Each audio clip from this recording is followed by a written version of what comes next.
Wild time here. Let's talk about how to make some gold without expending your concentration every time you come to a crafting session.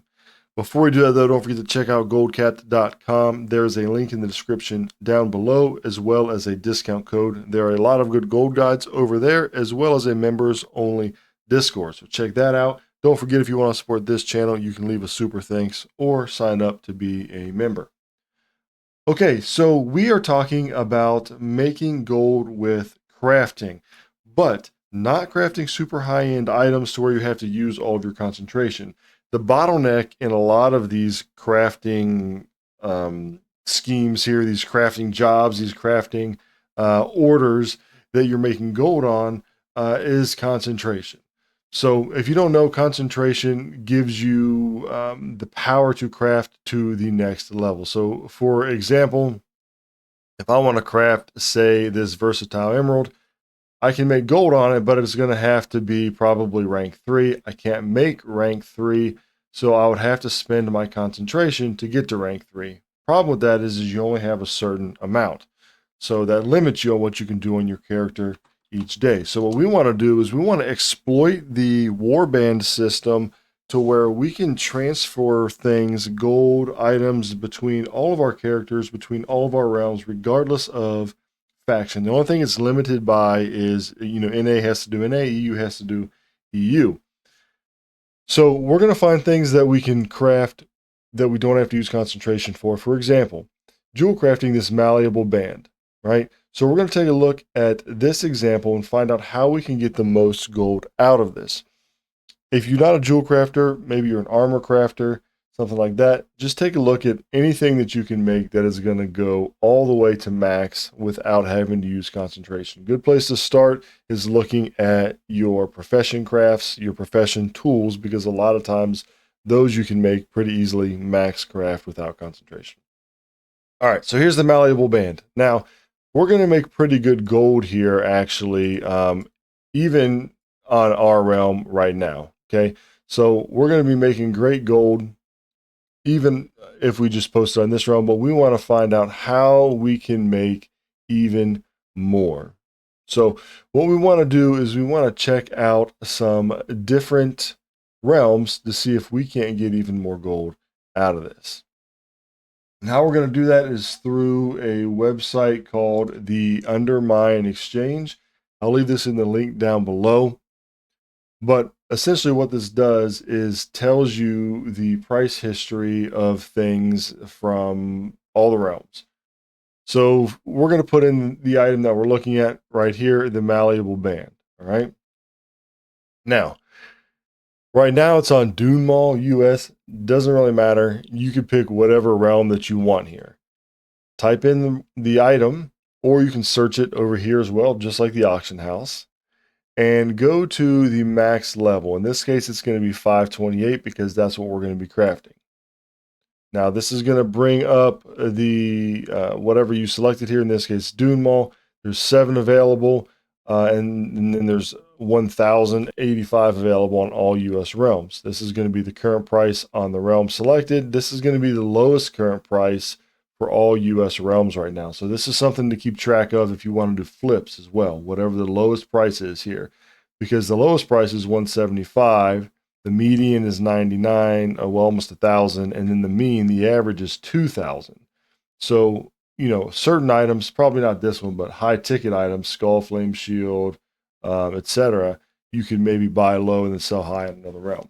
All right, so what we really want to do is just scroll down. There's a lot of data here, but what we're interested in is just what realm it sells on the most. So here's all the realms. You're going to go to price, and you can filter it by lowest to highest. So highest, we're looking here at Ragnaros at 30K. Now, I doubt that's happening, right? But we can go check that out in a minute. But the point is you're looking here to see what sells for the most. So you want to look at something fairly reasonable, right? So ours is going for right now, the realm we're on, like 1900 something. So it's not that far stretched to think that on some of these lower pop realms, people will be paying 32, 34, and 4.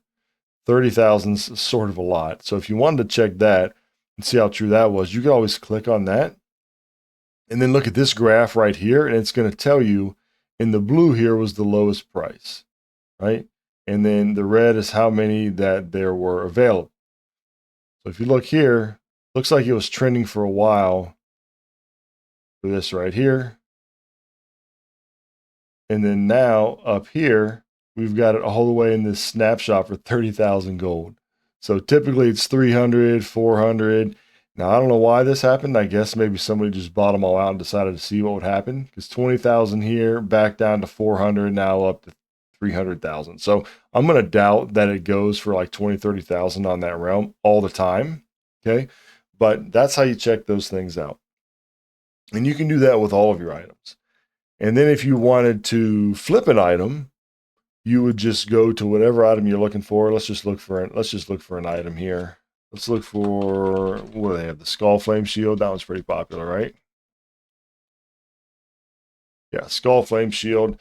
And this is a little bit trickier because this is more of a cosmetic. So you'd have to pick, whichever item level you thought was the best. Like we could just go here and go to Skull Flame Shield for 100,000 on Dune Mall. And then we're going to look and see the price of what it's selling for.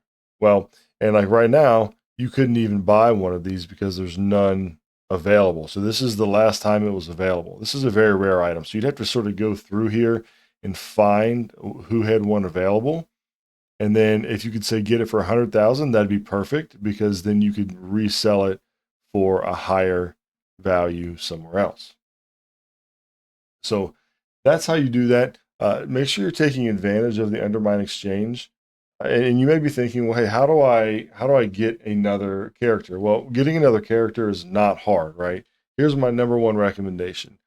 Go get a Death Knight and start it in whatever realm that you want. So say, like, I don't know, say on Ragnaros, your whatever item you're looking for, these bands are selling for 3,000 gold each consistently. Well, all you want to do is start a new character in the Ragnaros realm, start a Death Knight that is a hero class, right? It doesn't really matter. Like I just go typically Kultiran because I'm Alliance on most of my tunes. So I'll go Kultiran, Death Knight. The intro quest for Death Knights is like 3 quests, and then you are in your capital city, which is where you have access to your auction house and to your bank and all that kind of stuff. Now, the reason you want a level 10 is basically just because you can mount. It makes it a little bit easier to get around. But once you're next to a mailbox and an auction house, it doesn't really matter. So go hero class, go Death Knight. It's the fastest class I know of to get out of the starting zone. Go to your starting city, and then all you have to do is just put your items in your war bank and then take them out. So I'm going to craft bands on this character. I'm going to put them in my war bank. I'm going to go to the Death Knight I created on my other realm where I'm going to sell at. I'm going to take them out of the war bank, and then I'm going to put them on the auction house. So that's how you do it, cross realm selling, and that's how you can squeeze even more gold out of your items that you can sell consistently. This is great because you're not blocked by concentration, and you are able to really pump these out. Now, the sell rate may not be as fast on a realm where it's selling for 5,000 as a realm it's selling for 800, but you can get a good mix, right? You can sell your ones that you got your fast nickel, and then you can get your slow dime on another realm. So let me know what you think. Let me know what you're doing with this. This is a great way to really, squeeze out that extra gold from your crafting. So in your profession. Don't forget to sub. Have fun playing the game. And until next time, I'll catch you all later.